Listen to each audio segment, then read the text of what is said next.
يا سلام.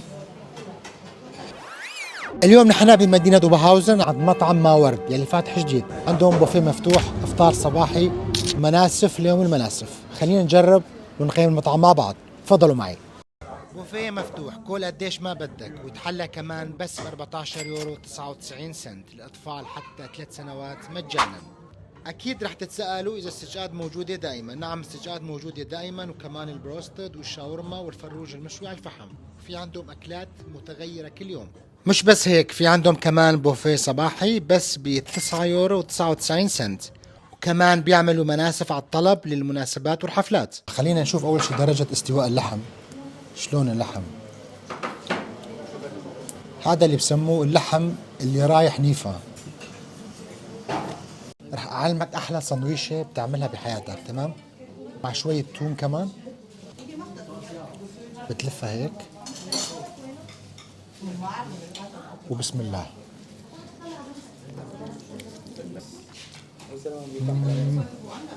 والله لازم تجربوا، لازم تسموها سندويشة قوران. شوف السجقات، اول شيء الرز مستوي. شوف درجة الاستواء، التوابل فيها كتير طيبة صراحة. السجقات توب. اعطيني رأيك بكل صراحة فيها. يا زلمه انت لازم يحطوك شيف يا زلمه. لا والله طعمها هيك غريبه، هيك بس غريبة طيبه. لا. اهلا وسهلا فيك استاذ كوران، شرفتنا. اعطينا رايك بصراحه.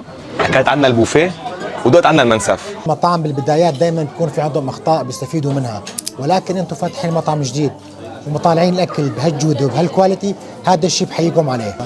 دائما الناس بتقول تغيرت الطعمه او الطعمه مش مثل الاول، فانتم لاي درجه فيكم تحافظوا على النكهه وعلى الجوده. بضمن لك استاذ كوران هالاكلات اللي اكلتها اليوم عنا تضل بنفس النكهات، نفس الرتم ان شاء الله. ايمت ما جيت ايمت ما شرفتنا. لاحظت الشغله، اغلب الناس بخلوا هون الصحون مليانه، وهذا الشيء حرام. كل قديش ما بدك وعبي صحونك، ولكن ما تخلي صحونك مليانه. هذا الشيء حرام وتبذير. لهيك انا برايي اي حدا بخلي اكثر من مقدار ملعقه بصحنه لازم تفرضوا عليه 5 يورو زياده. والله يا استاذ كوران فكره كثير حلوه، وراح نطبقها ان شاء الله اعتبارا من الاسبوع القادم.